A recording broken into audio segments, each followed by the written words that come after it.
Hi there, I'm Phil Corlett from the Yale University Department of Psychiatry, and I'm going to talk today about the work that we did during the pandemic, examining how paranoia and belief updating changed. So, as you all may be aware, in times of great uncertainty and radical change, people build conspiracy theories to explain the ineffable and the inexplicable things that have happened to them. It started with the Great Fire of Rome, went through the Reichstag fire, the plague, Sandy Hook, and the events in 9/11. People developed conspiratorial narratives to try and understand and explain away what's happened to them. We understand that in the context of paranoia, which is both a symptom of serious mental illnesses like schizophrenia, depression, and bipolar disorder. It occurs in the context of neurological illnesses like delirium, dementia, traumatic brain injury, and stroke. It also occurs following psychostimulant use, and it's distributed in the general non-clinical population. There are various theories of how paranoia and therefore perhaps conspiracy theories come about. The first of which is the detection of threats in noise, particularly social threats. So the idea is that if you're attuned to those social threats, you can avoid catastrophic errors, detect them early, and recategorize things that were previously innocuous as newly threatening. People argue about whether or not those things are driven by or underwritten by separately evolved social mechanisms in our minds and brains that are dedicated to learning about coalitions and collaborations, or whether instead there are things that are guided towards and underwrite our general learning about the world that simply focus on social things because they're the most salient. So there's arguments in the literature about whether there is actually a social brain and how that might be implemented and what algorithms it might be underwritten by. We set out to test that hypothesis, Praveen Suhatharan and I, by delivering online a series of games. One game which we call the non-social game. Participants are choosing between decks of cards which yield points rewards or points losses, and the participant's task is to choose the best deck. They're told that the best deck will change from time to time, and it's their task to figure out which is the best one to currently choose. Alternatively, we have a social task wherein they're choosing between collaborators, and those avatars can lead you to gain points towards your final grade or lose points towards your final grade. Critically, in both of these tasks, we can arrange exactly the same probabilities of rewards, exactly the same contingencies, and exactly the same changes in contingency. And what we find across both tasks prior to the onset of the pandemic is that paranoia is similarly associated with performance and with beliefs on both of these tasks. So in the same way that on the non-social task, people expect more volatility, they expect exactly the same high level of volatility in terms of the feedback that they get from their social partners in the social task. And they learn excessively from that. So the first experiment that we were conducting prior to the onset of the pandemic, we found that there was no difference between the relationship between paranoia and people's evolving beliefs about the card decks and the collaborators. However, in March 2020, the pandemic was descending. We were asked to close our labs and we entered into lockdown, and Praveen and I kept recruiting online to see whether we could test those sort of historical ideas about the impact of a pandemic this time, but an unprecedented event on people's conspiratorial thinking. And indeed, what we found was that as the pandemic developed, people's paranoia increased. So again, we were able to conduct this work because we were collaborating with and performing it through CloudResearch and Amazon Mechanical Turk. And so we could continue safely and appropriately acquiring data. And what we found was that participants' self-rated paranoia seemed to increase over time. Prior to lockdown, during lockdown, it increased. And then at reopening in July, when people went back out into the world, paranoia seemed to peak. And that was particularly the case for paranoia, right? So anxiety and depression did not increase quite as much during reopening. Seemed to be a specific effect on concerns about other people. And that was also reflected in participants' behavior on the task. So critically, more paranoid people tend to win switch. They change after a win, which is an extremely irrational behavior, and they do so more frequently. So it's quite erratic switching between choices on the task. That increased as the pandemic progressed, as did their beliefs about volatility in the task. And that was particularly the case during lockdown, when people were performing the task from states that had less proactive responses to the pandemic, and during reopening in states where the pandemic response was more proactive.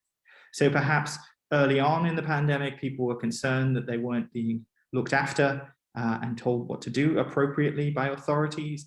However, during reopening, when people went out back into the world, more proactive lockdown, more proactive policies like mandated mask wearing tended to be associated with more paranoia in participants from those states.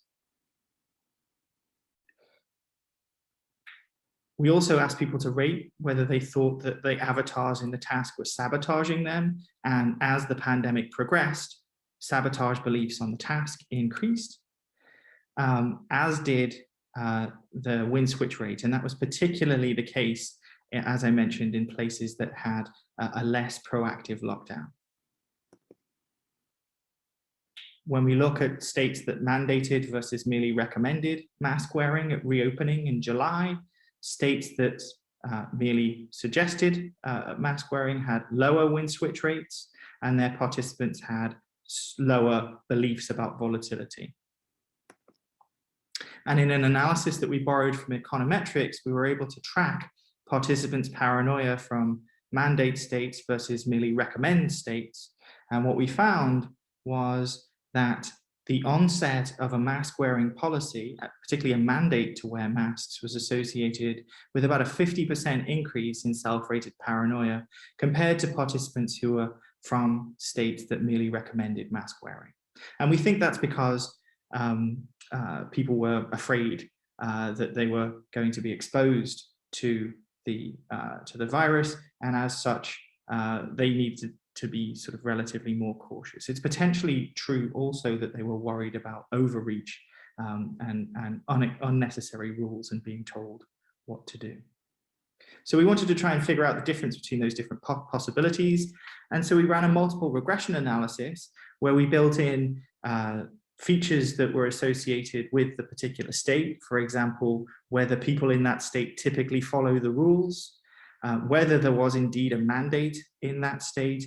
And we borrowed data from Dynata, which is a survey company, that asked people when they went out into the world, how frequently did they actually see people wearing masks?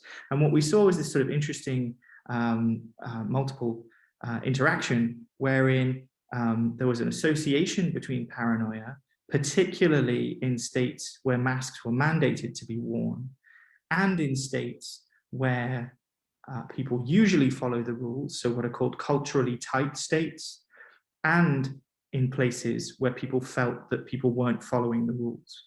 So the idea is that paranoia peaks in a place where there's a rule and people usually follow those rules, but they're unusually not following the rules, so sort of counter to the local culture.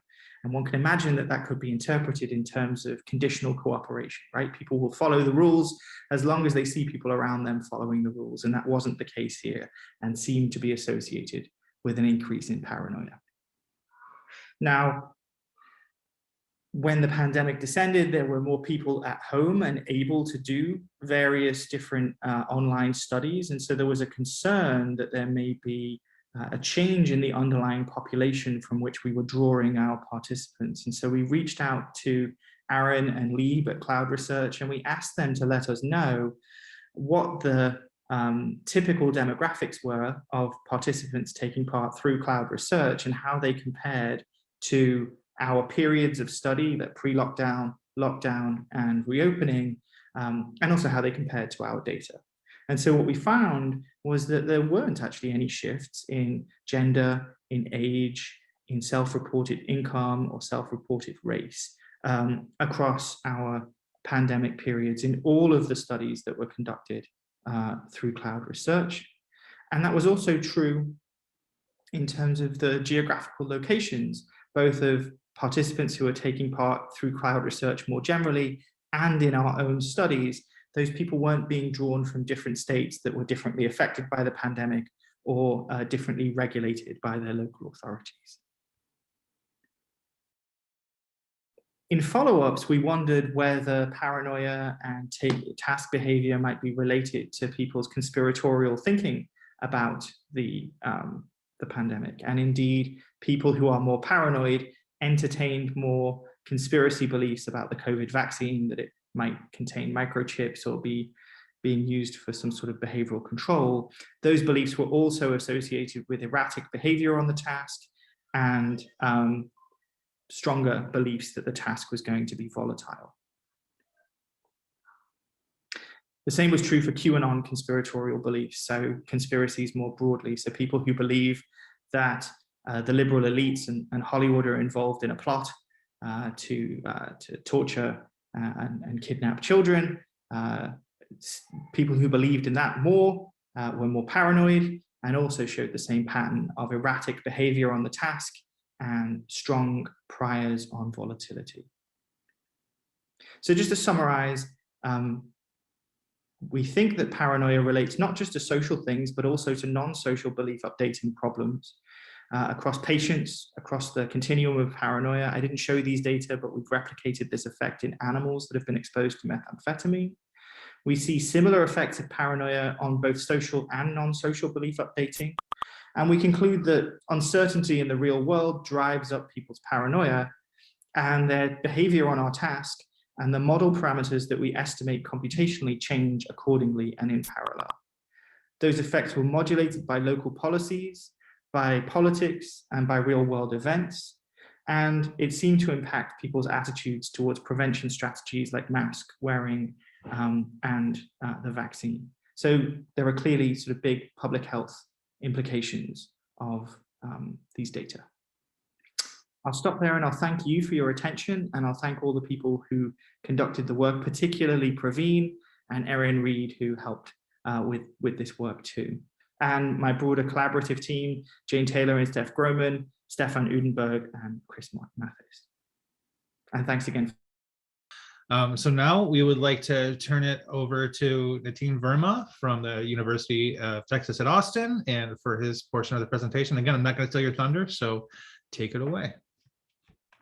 All right, so formally, hello to all present, and thank you on behalf of our entire team that is part of this research project at the UT School of Information. So my name is Nitin Verma, and I'm a PhD student at the School of Information at UT. And I'll be talking about conducting quantitative research with hard to reach online populations during public health crises such as the still ongoing, unfortunately, ongoing pandemic. So I'll begin by describing the larger study from which this paper was developed, and I'll then describe the motivation for the specific aspect of the overall project that I'm presenting today. And by the end of this talk, I hope to be able to describe challenges we faced for online data collection, and we'll share how we designed the survey, tested it, and validated the data that we ended up collecting. So the project was funded by the NSF's Human-Centered Computing Program through the CARES Act, which is Coronavirus Relief Economic Security Act. And the top level goal of this project is to study trust in public health information during a pandemic or a large scale public health crisis. And given that we particularly were focused on the role of, on the influence of trust in health information about COVID-19, we needed a way to quickly and safely collect data from both older and younger adults, which I believe has been the theme and was also the theme for Phil's talk. but we needed to be quick and safe about our data collection. And then because this was during a pandemic, the only option was for us was to conduct this collection online. All right, so the study, the larger NSF project consists of 3 components, one online survey, and a set of interviews and a set of experiments. So the survey is going to be what I'll be talking about in this presentation.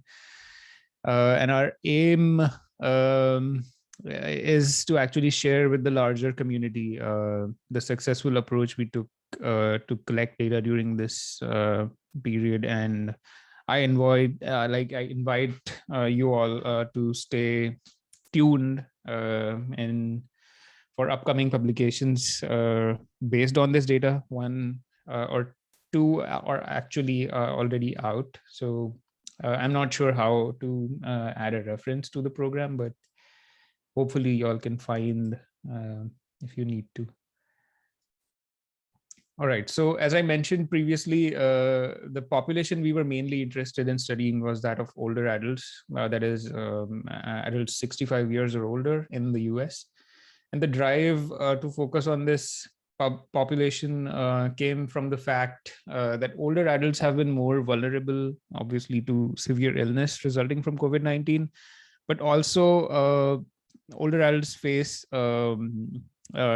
challenges in using digital health information sources online. And as everyone was forced to be indoors, these challenges have emerged as increasingly important to the study, especially because research has indicated that older adults might be a little more susceptible to misinformation about COVID-19.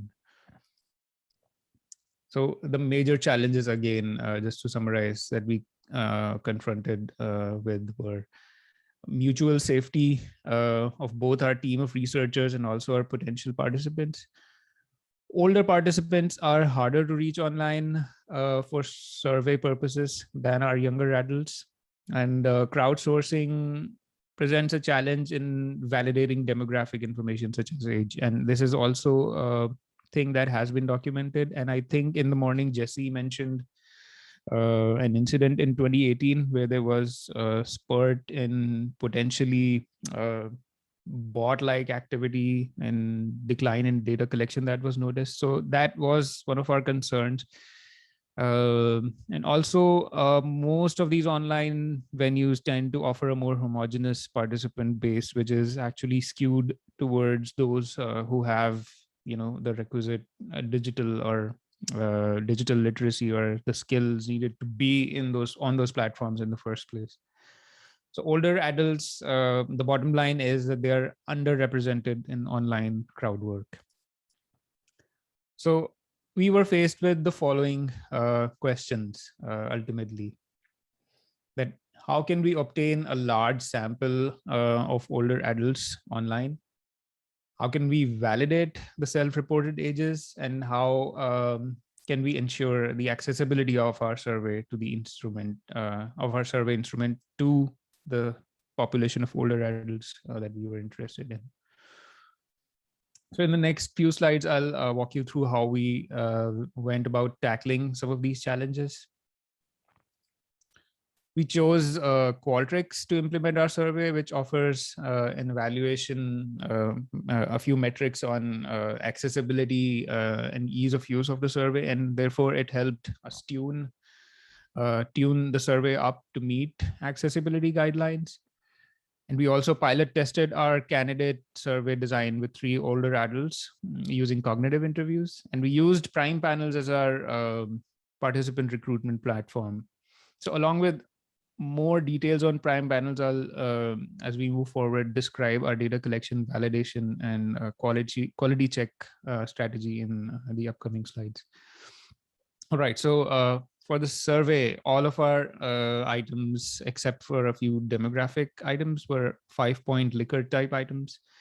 And the advantage of using 5 points, say, instead of a larger number, is that it offers a balance of information gain and cognitive effort. And cognitive effort was a consideration, especially given the older adult population we were targeting.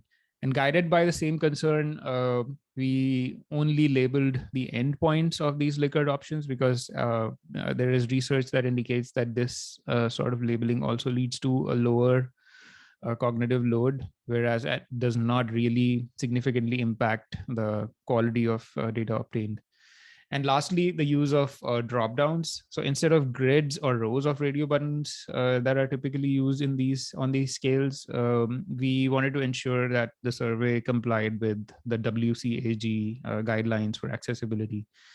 So, and because, some older adults or some other potential participants in our target population might be relying on text-to-speech apps for their internet activity, and, the way radio buttons, or especially tables or rows of radio buttons, are implemented in HTML is not the most user-friendly implementation when you think of text-to-speech conversion. And so here's a screenshot of one of the items on the actual survey. And as you can see, there are 5 options within each liquor type item, and then there are only endpoint labels. And lastly, this is what the drop downs looked like to our participants. So this gives you a view of essentially what all the elements, various elements of our survey looked like to our participants. So as I mentioned earlier, we did cognitive interviews with 3 older adults whom we recruited from a local pool of participants based on our prior network conducting research with older adults. And then each cognitive interview was approximately 45 minutes long and used a think aloud protocol over the phone, which is sort of a concept we are borrowing from HCI and usability research. And we identified and fixed a few accessibility issues related to clicking fatigue and font legibility among some of our participants. All right, on to prime panels now, the actual data collection bit.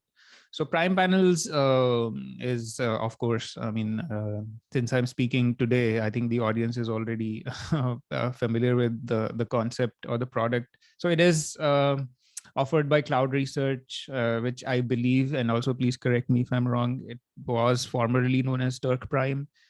And CloudResearch has, besides prime panels, it also has mTurk toolkit, which we chose not to go for because of certain limitations we were apprehensive of with respect to mTurk. So we chose prime panels because it promises an easier access to hard to reach populations, as well as greater diversity of participant pool in terms of age, education, and political attitudes. So all of this was there on the prime panels thing, and there was some research already there to make us feel a little more confident about approaching and using prime panels. So, and we ended up doing so, and with great results. So based on what we proposed to the NSF, we targeted a final sample size of approximately 500, split roughly equally between older and younger adults. Then we began collecting data on this survey in the summer of 2020. And overall, the exercise cost us about $2.64 per participant for an approximately 10-minute long survey, which is not bad at all. And especially given the quality of data we obtained.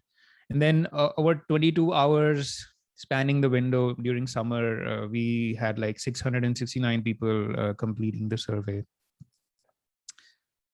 Then to validate the age reported by participants in the survey, we requested the age data, just the age in years, and no other form of identifying information from prime panels that they had on file. And they gladly helped us out so we could validate and cross-check participants' reported ages in the survey versus what they had in the provided at the back end. So then, using that check, we were able to like retain about 92% of participants whose age we could validate. And then based on our responses to 2 embedded attention checks in the survey, we had like we were down to like 82.5% of the total participant base, which is not bad, considering like in some other modalities, the rate is actually much lower. And to ensure to do more to ensure good data quality, we identified and eliminated a bunch of careless responses. So careless responding is a prominent problem in all genres and flavors of online data collection. And we used previously documented strategies from the literature to demarcate careless responses. And some of those are like long string responses where participants are like monotonically without paying much attention, just marking long strings of responses all as, you know, what the same option or thing like that. And then spending too little time per item on average. So after this round, we had about from the previous 82%, we had 95% who were like, okay, their responses were reliable in the sense that these metrics did not indicate that they were careless. So in summary, of the 669 people who completed the survey, about 272 were older adults and about 397 were younger adults.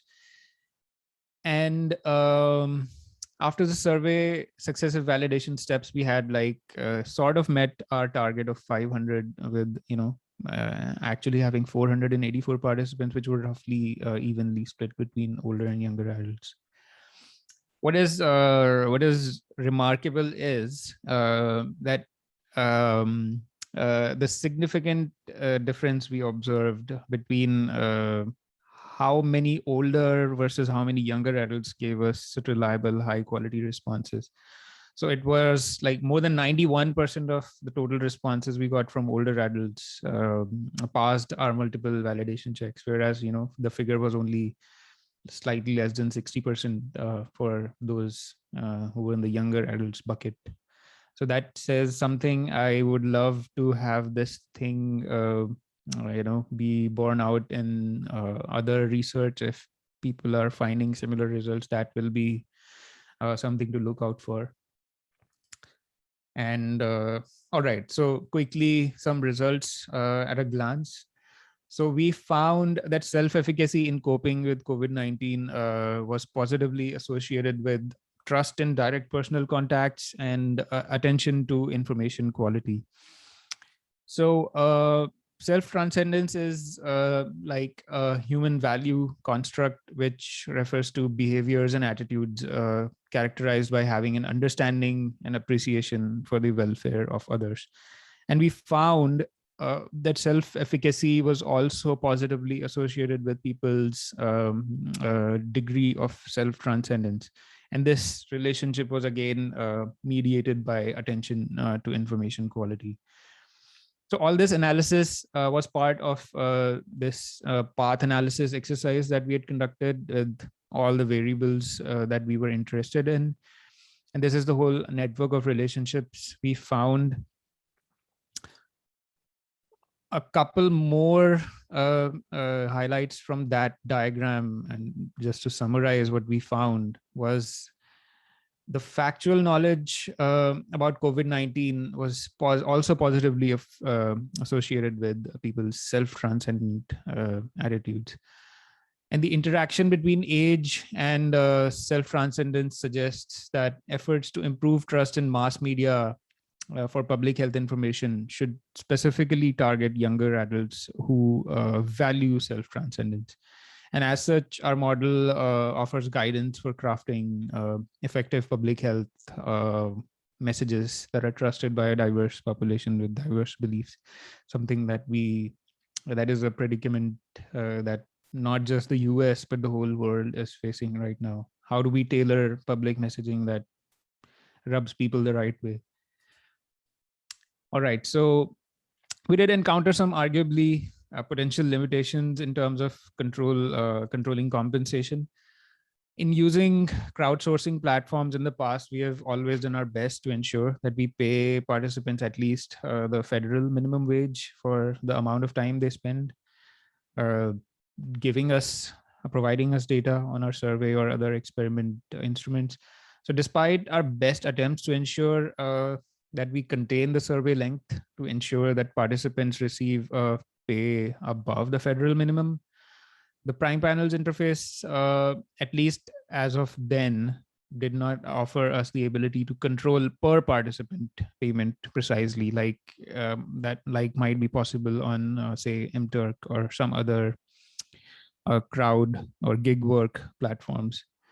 So thus we knew how much each participant cost us, but we did not know how much each participant received. And this limitation stands both with and apart from the fact that, the incentive structure of each of the aggregated panel providers under the Prime Panels umbrella is actually, it varies. So it is probably a limitation that should be acknowledged, and this might be a potential direction for Prime Panels and CloudResearch folks to look into, to offer to researchers. All right, so in conclusion, our effort was completely defined and inscribed in the pandemic, driven by the question of how to collect data all of a sudden because of how the situation developed. And then our key population of interest, which is older adults, were hard to reach online. They are still hard to reach online. And in our quest for collecting high quality data safely, our efforts culminated in using Prime Panels as a reliable and fairly customizable means to collect data from older adults online. Based on the success of the study, we have also used Prime Panels in subsequent studies that are part of this larger NSF project. And we hope that the insights I have shared today could act as a ready reference for those who might be interested in studying other populations that may be hard to reach online. And yeah, again, I have no means here to provide a reference to our article and the stream of articles that may be coming, but you feel free to reach out to me and I'll be happy to provide a reference to our article.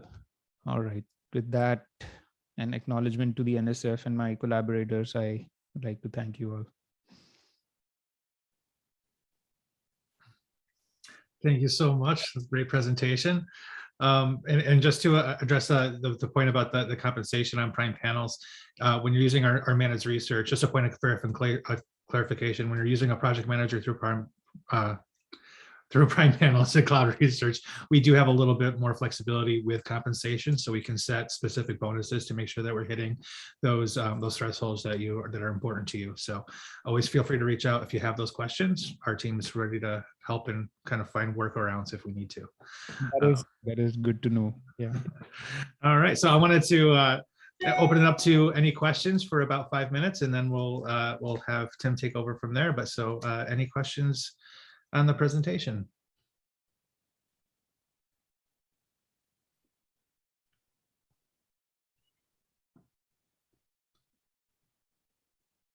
We have a small audience. I know. So I'm sorry, folks can either raise their hands or unmute themselves to ask questions. So I loved your presentation. I feel like I could probably talk to you a long time about this. I have a soft spot in my heart for the aging population. Very interesting research. Thanks. Yep. And we the thing is that also describes the social phenomenon of especially younger folk, maybe my generation. You'll find people chatting and saying things like, oh, I have such and such stance on vaccines. I just got vaccinated. I know this. I read New York Times and I read all the good scientific articles on this issue or that, but it's my grandfather or grandmom who keeps sending me SMSs about this conspiracy theory or that conspiracy theory. And I feel that is such a common experience for me to hear people describe this thing. So yes, it is. Maybe this is the information ecosystem, or the accessibility or usability of these online information systems, or maybe it is something else, but definitely not just the consequences of the virus itself, but aging population is also vulnerable to a lot of misinformation compared to us. We, in my social psychology class earlier this week, we were just studying misinformation and its correction, continued influence and successful debiasing. I'm sure you've probably seen or heard of that article, but I feel like we talked about Reddit, all the things that we've been talking about in class recently. I feel like they've been brought up in the different lecture sessions I've been able to attend today. It's been really nice to see it all full circle.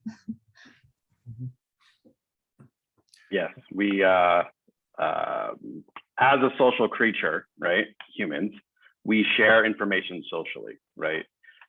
We've only developed a method, science, within the last few hundred years of all of human evolution to spread information across people and across groups. So, right, so we're still relying on these very old ways of understanding the world around us through being social creatures and through the words and the thoughts and the ideas of other people. And so having a systematic way to understand things and pass that information along is a relatively new invention by human beings. Mm-hmm. And this sort of old way of knowing about things is borne out by, one of our findings that people's direct personal contacts was still the most reliable or the most highly correlated form of communication or receiving information that was related to people's self-efficacy in how they felt about the whole pandemic experience. So it was not mass media, it was not social media, it was direct personal contacts, especially for older adults. I had just a quick question about how you validated the age. I thought that was interesting. Did you just ask an age question, or did you have some sort of knowledge-based question to validate somebody's age? We simply, like in the demographic form towards the very end of our survey, we just asked them, like in an open text field, numerical text field, just provide us your age in years. And then after the fact, after we had collected data, we were like, we had this concern about what I mentioned earlier, like the 2018 reports about not sudden, but a buildup of, poor quality data reports on mTORC and things like that. So we were like, okay, we're targeting to study an older adult population.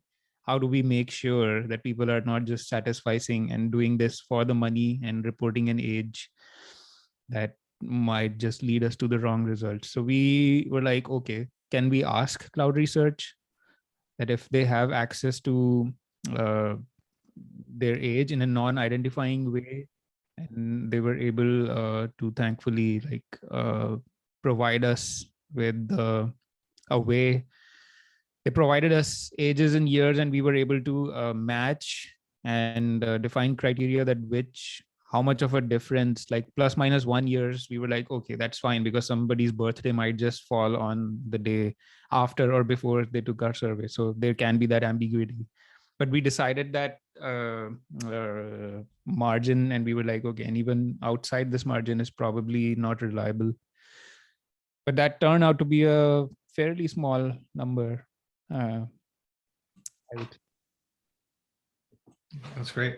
I know that internally on just our own research that we do internally for fun, really, to see how honest people are, because that's something that we're always looking at. We've developed a way to ask certain questions to make sure that people, like in a certain generation, would be able to answer, and we're able to diagnose pretty quickly if somebody is trying to game the system, like you said, and they don't even know that they're being tested for something like that. So it's pretty unobtrusive way to test somebody's honesty, which is interesting. So I'll see if I can dig that up and I'll send that along for anyone who's interested. That would be very helpful, because something like that, defending our choices in an academic context, is sometimes it just comes down to sharing even like an industry partner's web page or okay, fine. Yes, Rachel got what I was trying to say. Yeah. Thanks for sharing this. This is exactly. Yeah, this is a paper that we've submitted on like how to verify people's age using these like cultural knowledge questions. So it's a really fun study to work on. Awesome. This is so interesting. I'll be on the lookout for this.